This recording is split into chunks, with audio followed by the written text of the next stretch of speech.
Unón, vamos a trazar una película de comienzos de los años 90 que durante algún tiempo no dejó de salir en televisión, sobre todo en el segundo canal de Euskal Telebista, por alguna razón, y por lo tanto pude verla varias veces en mi juventud. Es En la línea de fuego, In the Line of the Fire, o Sin D, In the Line of Fire, una película de Wolfgang Petersen, un director que venía en los años 90 de haber participado en La historia interminable de 1984, en Das Boot, en el año 1981, y hacer una película curiosa que quizá en algún momento hablemos de ella, como es Enemigo mío, de 1985. Luego en los años 90 hizo Estallido, Air Force One, La tormenta perfecta, hizo Troya, como compensación a no haber podido hacer Batman v Superman. Sí, Wolfgang Petersen pudo haber hecho un Batman v Superman con eso. Van al canal de Clown Prince, en el que participa, que es el de el señor... ¿Cuál? ¿Ah? Se me ha olvidado. Pero... ¿dónde participa Clown Prince? ¿En qué canal? Donde han revisitado todas las películas de Batman, las que se hicieron y las que no se hicieron. Busquen y comparen, porque este no es un canal de cine, pero también hablamos de cine. Y luego hizo Poseidón, un remake de aquella película de los años 70, el señor Wolfgang Petersen. Pero no estamos hablando de Wolfgang Petersen, sino de la película En la línea de fuego, una película que también se basa en otras cosas del pasado, como es el asunto de John Fisher, al Kennedy, asesinado el 23 de noviembre de 1963 en Dallas, Texas, Estados Unidos de América. Ahí está el origen, con un personaje, el de Clint Eastwood, que en principio podía haber interpretado Robert De Niro en el asunto del posible asesinato de un nuevo candidato presidencial. El personaje de Clint Eastwood, el personaje de Frank, es curioso porque hay muchos personajes interpretados por Clint Eastwood interpretados con el nombre de Frank. Frank Horrigan es agente del servicio secreto. Después de haber tenido una dificultad en aquel año 1963 en el que era uno de los agentes del servicio secreto al servicio del presidente Kennedy, bueno, tuvo dificultades personales, tuvo dificultades profesionales, hasta que vuelve al servicio y está con un nuevo presidente al que al parecer intentan asesinar. Parece que el que pergeñó esta historia, el que acabó ofreciéndosele a Wolfgang Petersen, digamos que había visto en el año 91 un montón de reposiciones de lo que había pasado en Dallas, del asesinato del presidente Kennedy.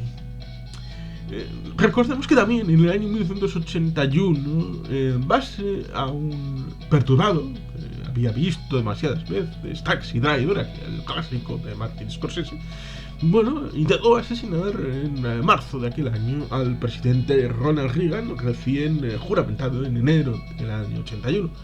Llevaba muy poco en la Casa Blanca, el otrora actor y gobernador de California, que se suele olvidar. Con lo cual es aniversario, en parte, cuando se estrena en julio del año 1993, el aniversario es el 30 aniversario del asesinato de Kennedy, pero en el año 91, cuando se pergeña un poco, es el 10º aniversario del intento de asesinato de Ronald Reagan. Y por tanto, ahí se van cruzando y entrecruzando con el personaje de Booth, que es interpretado por John Malkovich en este peliculón, en el que también hay una contraparte femenina, como es Rene Russo, la agente secreto, agente Lindy Reigns. Un poco curiosamente porque en aquel momento Rene Russo era la contraparte de Mel Gibson en las películas de Arma Letal. Lo cual es pintoresco porque evidentemente entre Mel Gibson y Clint Eastwood pues hay diferencias o no hay diferencias, cada cual que juzgue por su parte. Bueno, es una película curiosa porque tenemos en el elenco, que es bastante rico e interesante, en esta película de prácticamente 2 horas, un poquito más, que tuvo un presupuesto de 40 millones y tuvo un desempeño de 187, bastante majo, un éxito importante para el presupuesto que tenía. Tenemos a Gary Cole como agente secreto, Bill Watts, hay mucho agente secreto por aquí, como Gary Cole, todo el mundo sabrá, es el vicepresidente Bingo Bob Russell en la serie El ala oeste de la Casa Blanca durante 21 episodios, siendo un personaje recurrente. Pero es que además tenemos a Fred Dalton Thomas, que fue senador de los Estados Unidos en la vida real, como jefe de gabinete en la Casa Blanca de esta película. Y también conocido por ejemplo, la participación de La Jungla de Cristal 2, siendo el responsable del aeropuerto en el que John McClane está ahí haciendo de las suyas. También tenemos a Joshua Malina como agente del servicio secreto Chávez. Joshua Malina, que tomará el papel de Rob Lowe en la serie El agosto de la Casa Blanca.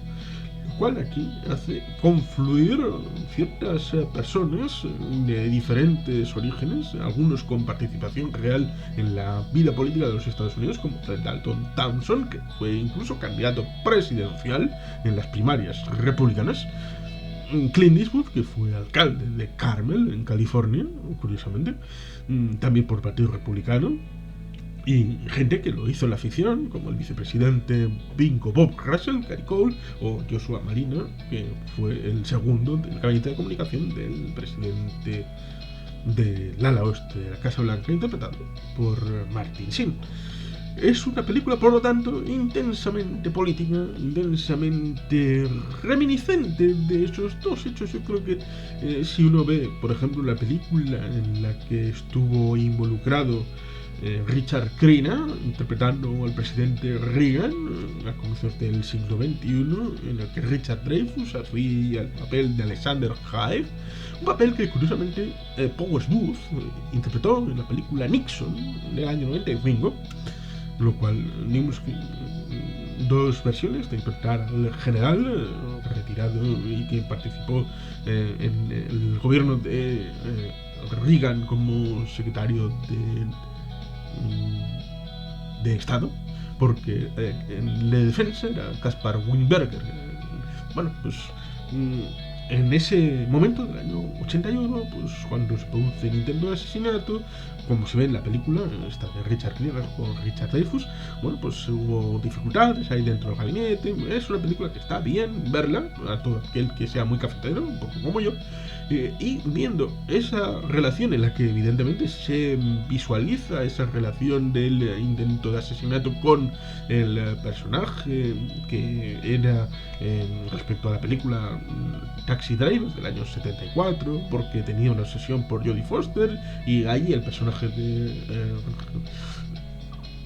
Robert De Niro es curioso porque Robert De Niro era el protagonista de Taxi Driver, que es la película en la que aparece Jodie Foster y en la que, bueno, el personaje que acaba por intentar asesinar al presidente Reagan en el año 81 es la base en parte de la exposición de esta película de ficción del año 93 respecto no tanto al presidente Reagan, sino al presidente Kennedy, en la situación del personaje de Clint Eastwood, Frank.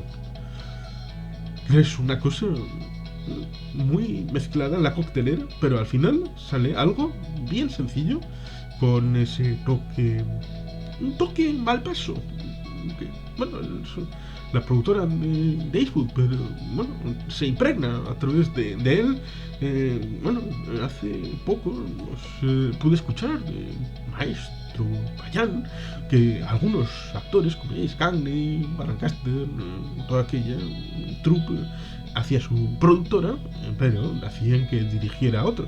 Pues igual ese sería el modelo de esta película, un modelo de producción Clint Eastwood, pero con dirección de Wolfgang Petersen, aunque evidentemente todo el mundo sabe que Clint Eastwood ha dirigido sus propias películas, incluso se ha dirigido a sí mismo, sin llegar a ser tan excesivo como en El rostro impenetrable Marlon Brando interpretándose a sí mismo y dirigiéndose a sí mismo. Una rara avis, pero Clint Eastwood ha hecho películas como aquella del boxeo.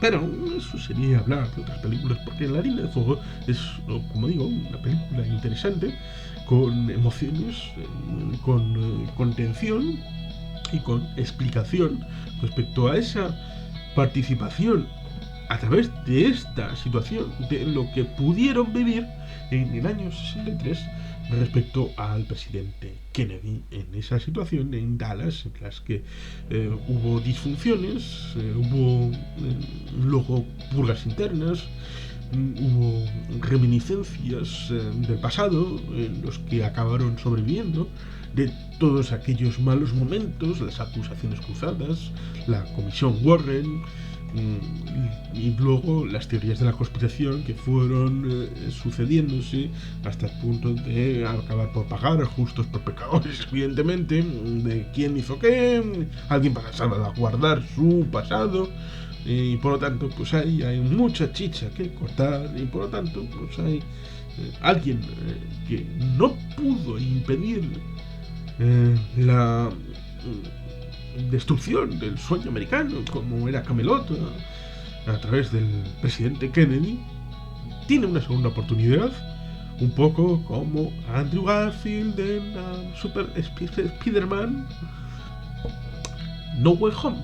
No Superman, porque Brandon Routh no tuvo la posibilidad de tener su propia continuación, aunque ¿era Brandon Routh o no era Brandon Routh el de Batman v Superman de 2002? Busquen en el canal maravilloso aquel que habla de Batman. Y el proyecto que nunca hizo Wolfgang Petersen de Batman v Superman, ¿les habría gustado? ¿Sería mejor que el de Zack Snyder? Pero esta película va de otras cosas, va de Clint Eastwood, del servicio secreto, de la Casa Blanca y de elementos muy personales, porque personal era la elección presidencial, hasta el punto de que simplemente con la desaparición física del presidente Kennedy, la administración cambió completamente a través del vicepresidente Lyndon B. Johnson, que había sido contendiente en las primarias de 1960 y que fue adoptado como elemento vicepresidencial, hasta el punto, por ejemplo, que en el año 80 los republicanos también tuvieron a dos candidatos a las primarias, como era George Herbert Walker Bush y Ronald Reagan. Y Ronald Reagan acaba por adoptar a George Herbert Walker Bush como vicepresidente. Siempre es interesante porque cuando matan al presidente, el vicepresidente, que hasta ese momento solamente tiene el derecho y el deber constitucional de respirar y que su patata siga latiendo, pasa a ser el presidente. De una irresponsabilidad constitucional a tenerla toda. Circunstancias de la política estadounidense, de una película que habla de estas cosas y de otras, y también de lo humano, con una música de Ennio Morricone, que digamos que es un clásico de las músicas, es un grande, que en paz descanse, y bueno, pues ¿qué más se quiere? Aparte de la trama, de los actores, del director, que una música espectacular del maestro italiano Ennio Morricone. Si no la han visto, aquí están, a buscarla, venga. La línea de fuego, con Juan Petersen, con Clint Eastwood, con Ennio Morricone, una película pequeña, porque no es fanfarria y alegría y con fuegos espectaculares aquí, como si fuera las fallas de Valencia, pero tiene suficiente entidad como para merecer un puesto en la visualización del espectador, como por ejemplo tú mismo.